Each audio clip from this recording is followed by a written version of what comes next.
할렐루야. 주님의 이름으로 문안드립니다. 우리 다 같이 사도신경으로 신앙 고백하심으로 12월 20일 금요일 새벽 예배를 드리겠습니다. 나는 전능하신 아버지 하나님 천지의 창조주를 믿습니다. 나는 그의 유일하신 아들 우리 주 예수 그리스도를 믿습니다. 그는 성령으로 잉태되어 동정녀 마리아에게서 나시고 본디오 빌라도에게 고난을 받아 십자가에 못 박혀 죽으시고 장사된 지 사흘 만에 죽은 자 가운데서 다시 살아나셨으며 하늘에 오르시어 전능하신 아버지 하나님 우편에 앉아 계시다가 거기로부터 살아있는 자와 죽은 자를 심판하러 오십니다. 나는 성령을 믿으며 거룩한 공교회와 성도의 교제와 죄를 용서받는 것과 몸의 부활과 영생을 믿습니다. 아멘. 하나님 감사합니다.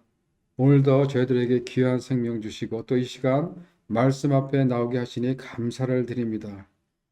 저희들 오늘 하루도 살아갈 때 공급해 주시는 하나님의 사랑과 은혜 가운데 살게 하시고 하나님의 자녀로서 부르심에 합당한 삶을 살게 하여 주시옵소서.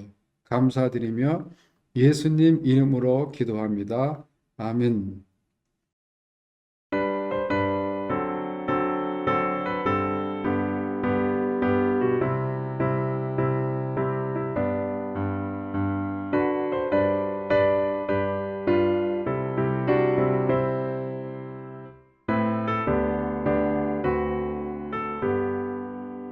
주의 음성을 내가 들으니 살아난단 말일세.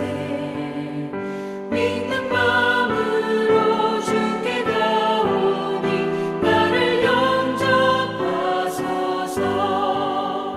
내가 매일 십자가 앞에 더 가까이 가오니 구세주의 흘린 보배 피로써 나를 정케 하소서. 주여 넓으신 은혜 베푸사 나를 받아주시고 나의 품은 뜻 주의 뜻같이 되게 하여 주소서. 내가 매일 십자가 앞에 더 가까이 가오니 구세주의 흘린 보배 피로써 나를 정케 하소서. 주의 보좌로 나아갈 때에 어찌하니 기쁠까. 주의 얼굴을 항상 배우니 더욱 진등합니다. 내가 매일 십자가 앞에 더 가까이 가오니 구세주의 흘린 보배 피로써 나를 정케 하소서. 우리 구주의 넓은 사랑을 증량할 자 없으며 주가 주시는 참된 기쁨도 헤아릴 수 없도다. 내가 매일 십자가 앞에 더 가까이 가오니 구세주의 흘린 보배 피로써 나를 정케 하소서.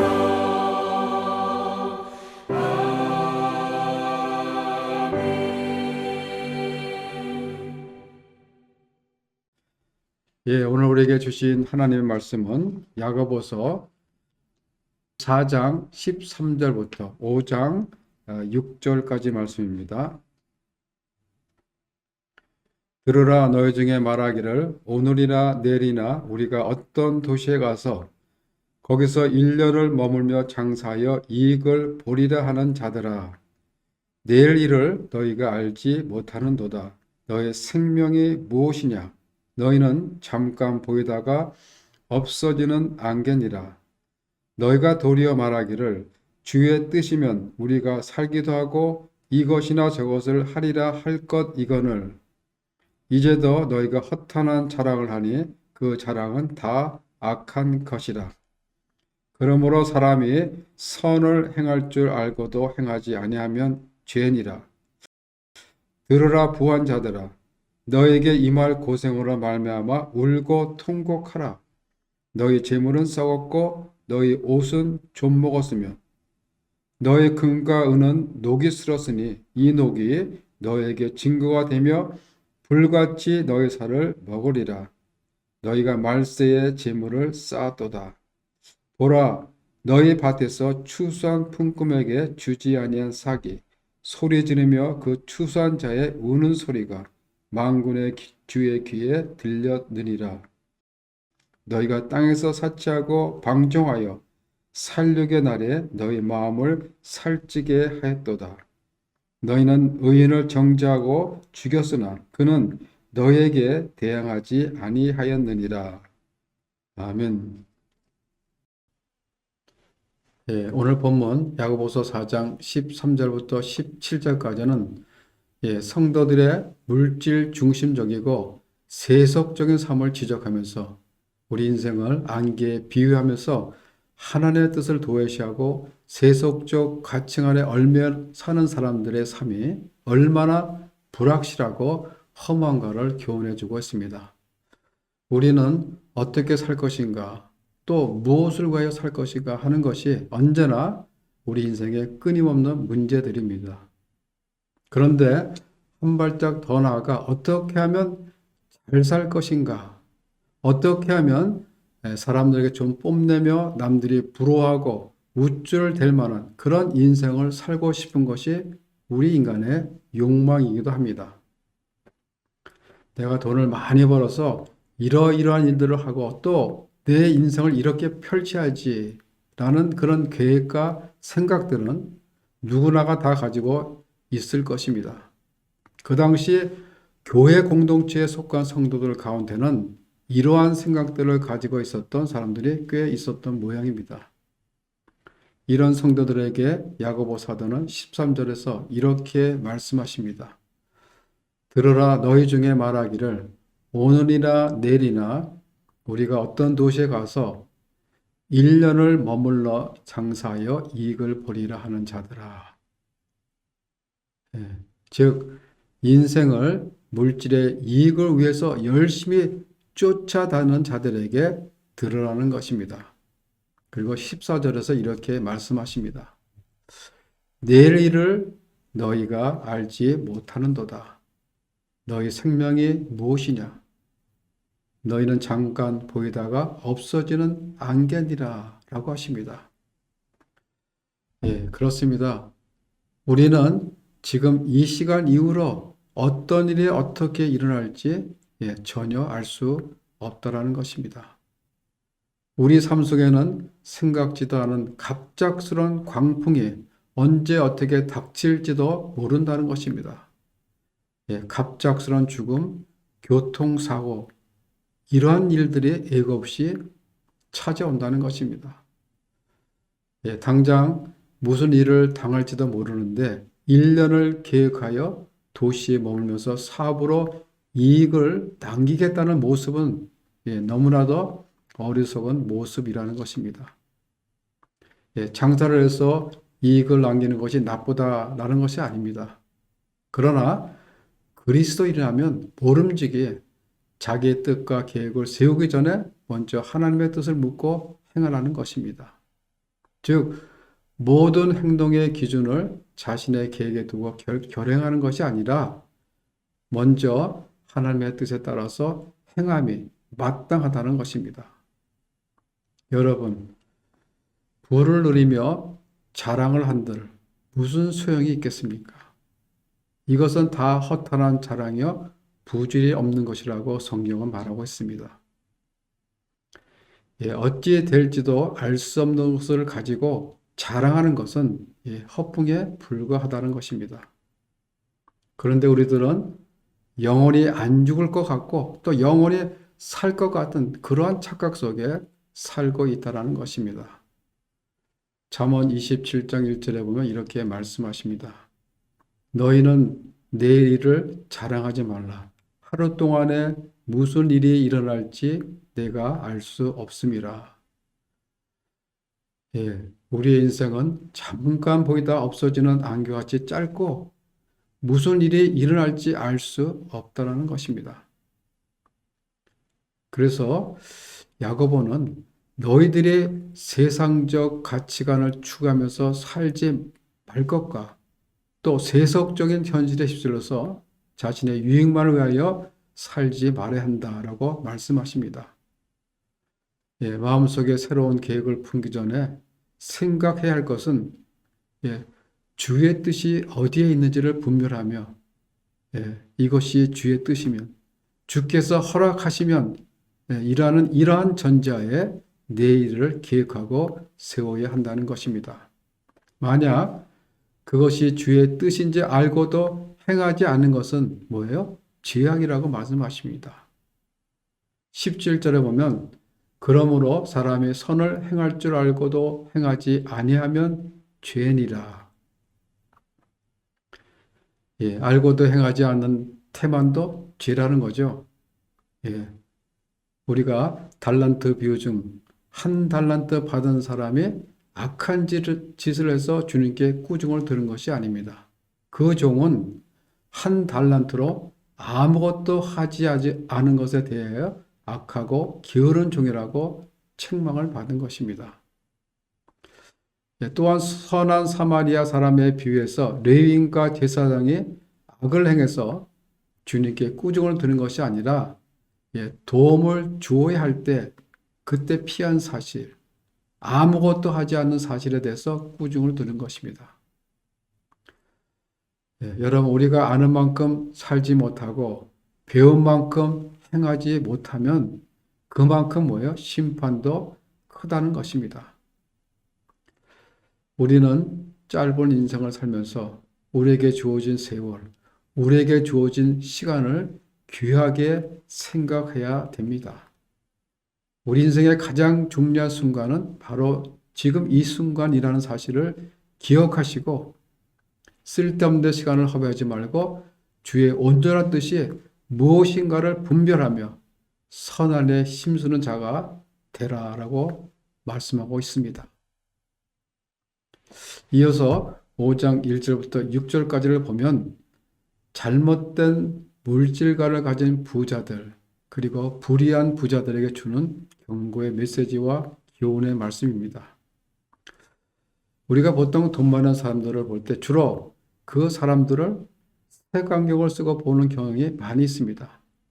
어떻게 저 많은 돈을 벌었는지에 대한 의구심 등 보편적으로 부정적으로 보는 견해가 더 많은 것 같습니다.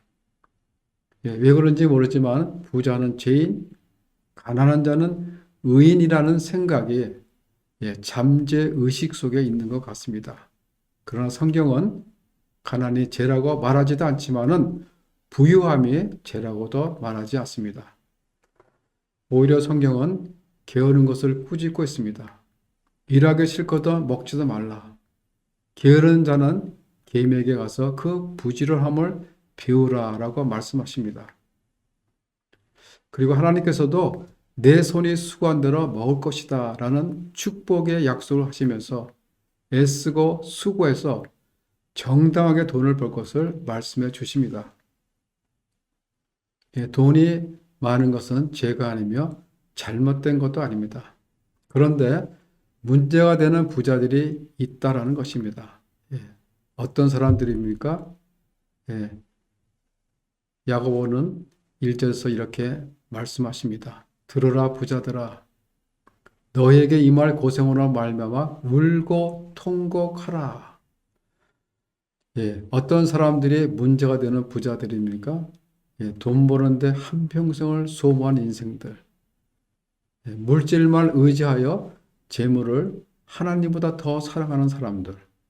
그리고 이 어려운 이웃들을 보면서 자신의 이익만을 위하여 자기 것을 꽁 잡고 펼 줄을 모르는 사람들, 또 불의한 방법으로 돈을 모은 사람들, 이러한 사람들이 울고 통곡할 날이 온다라고 성경은 우리에게 분명히 말씀하십니다. 그리고 야고보는 2절과 3절에서 이렇게 말씀하십니다. 너의 재물은 썩었고 너의 옷은 좀 먹었으며 너의 금과 은이 녹슬었으니 이 녹이 너희에게 증거가 되며 불같이 너의 살을 먹으리라. 너희가 말세에 재물을 쌓도다. 이 말씀은 뭐예요? 돈을 쌓아두는 것이 인생의 목적이 돼서는 안 된다는 것입니다. 돈은 축적하는 데 의미가 있는 것이 아니라 아름답게 쓰는 데 의미가 있다는 것입니다. 돈을 축적하기만 하고 쓰지 않고 오래 쌓아두면 좀이 생기고 녹이 슬게 됩니다. 자신만을 위하여 쌓아놓은 재물, 그 탐욕의 녹이 뭐예요? 자신의 인생을 불살라 버린다는 것입니다. 또한 욕심으로 쌓아둔 그 재물은 결국은 뭐예요? 사악한 부자의 증거가 된다는 것입니다. 금과 은에 있는 녹은 그가 사랑하고 추구했던 것이 하늘의 것이 아니라 땅의 것에 있다라는 증거가 된다는 것입니다. 마태복음 6장에 보면 너희를 위하여 보물을 땅에 쌓아두지 말라고 하십니다. 거기에는 좀과 동록이 해하며 도둑이 구멍을 뚫고 도둑질 하느니라. 그러시면서 보물이 있는 것에 내 마음도 있다라고 하십니다. 부한 자들의 재물에 녹이 쓴다라는 것은 그들의 마음이 하늘에 있는 것이 아니라 이 땅에 있음을 보여주고 있는 것입니다. 하나님께서 우리에게 재물을 허락하신 것은 그 재물의 올바른 사용을 통해서 하나님께 영광을 돌리는 데 있다는 것입니다. 그리고 하나님의 선한 뜻에 따라 사용되어지는 데 있는 것입니다. 즉 하나님께서 우리에게 허락하신 재물은 생명을 구하는 일, 사람을 키우는 일, 또 어려운 이웃을 돌봐주는 데 사용하는 것이 바로 하늘에 보화를 쌓아두는 것이다 라고 말씀하십니다. 또한 하나님이 주신 그 재물은 바르게 사용하는 것도 중요하지만은 그 재물을 버는 방법, 또 버는 과정도 올바르고 진실돼야 한다라고 말씀하십니다. 5장 4절에 보면 보라 너희 밭에서 추수한 품꾼에게 주지 아니한 삭이 소리 지르며 추수한 자의 우는 소리가 만군의 주의 귀에 들렸느니라. 추수를 열심히 해서 자기 창고에 쌓아놓았지만은 추수한 일꾼들에게 임금을 주지 않은 부자들에 대한 경고의 말씀입니다.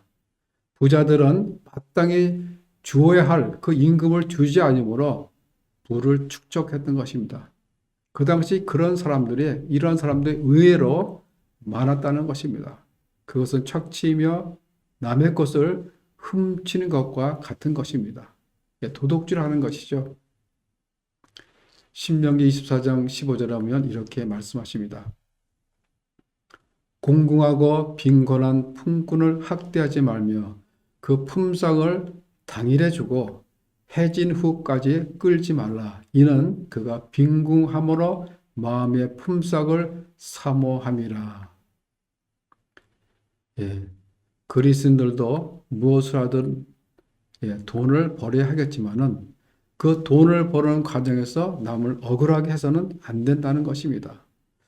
정직하게 노력해서 번 돈으로 고용인에게 합당한 임금을 지불하고 또 이익금으로는 어려운 처지에 있는 사람들을 도와주는 것. 이것이 바로 우리 그리스도인들의 아름다운 모습이라는 것입니다. 우리 모두는 이 땅에서의 삶을 물질 만능 시대에 휩쓸려 자신만의 유익을 추구하는 그런 세속적인 삶에 빠지지 말아야 하며, 주님의 선한 일에 힘쓰며 행하는 사람이 그런 사람들이 되어야 할 것입니다. 하나님께서 우리에게 허락하신 재물은 이 땅에 쌓아두지 말고 하나님께서 기뻐하시는 그런 일에 사용되어져야 합니다. 히브리어 표현 중에 영광이 새처럼 날아간다라는 말이 있습니다. 이 말은 세상의 것은 언제나 새처럼 날아갈지 모른다는 의미입니다. 그래서 우리가 할 수 있다면 구제하고 나누고 섬기는 것이 바람직한 것입니다. 누가복음 12장에 보면 어느 한 부자가 곡식을 많이 소출하여 쌓아놓을 곳이 없어 스스로 이렇게 말합니다. 내 곡간을 헐고 더 크게 지어 모든 곡식을 거기에 쌓아놓고 내 영혼이 이 곡식과 함께 즐기리라. 그때 하나님이 이렇게 말씀하십니다. 어리석은 자여, 오늘 밤에 내 영혼을 취하리니 그러면 내가 쌓아놓은 곳이 누구의 것이 되겠느냐. 이 부자는 재물에 대해서 부유했지만은 하나님에 대해서, 이웃에 대해서는 부유하지 못한 사람이라고 성경은 말하고 있습니다. 여러분, 하나님이 우리에게 허락하신 재물이 혹 녹이 슬고 있지는 않은지, 굳게 움켜진 우리의 손을 부드럽게 펴서 베풀고 나눠줄 수 있는 그런 선한 사업에 부유한 마음을 가지시길 바랍니다. 이것이 하늘나라의 부활을 쌓아가는 것입니다. 그렇게 할 때 하늘의 부활가 우리 삶 속에 매일매일 넘쳐나게 될 것이며 우리의 가정, 우리의 교회는 물된 동산처럼 마르지 않는 은혜의 샘물이 넘쳐 흐르게 될 것입니다. 기도하겠습니다. 하나님 아버지, 우리가 이 땅에 살며 마음껏 욕심 부리며 물질을 쌓는 것이 복된 인생이 아니라는 것을 우리 머리로는 알지만은 참으로 살지 못하는 저들의 연약한 마음을 불쌍히 여겨 주시옵소서. 오늘 본문에 나오는 부자들의 모습이 되지 않도록 저희의 내면과 그 생활을 돌보게 하시고 주님 말씀만을 의지하며 두 마음이 아니라 한 마음을 품은 자로 살아가는 저들 모두가 되게 하여 주시옵소서. 감사드리며 예수님 이름으로 기도합니다. 아멘. 하늘에 계신 우리 아버지, 아버지의 이름을 거룩하게 하시며 아버지의 나라가 오게 하시며 아버지의 뜻이 하늘에서 같이 땅에서도 이루어지게 하소서. 오늘 우리에게 일용할 양식을 주시고 우리가 우리에게 잘못한 사람을 용서하여 준 것 같이 우리 죄를 용서해 주시고 우리를 시험에 빠지지 않게 하시고 악에서 구하소서. 나라와 권능과 영광이 영원히 아버지의 것입니다. 아멘.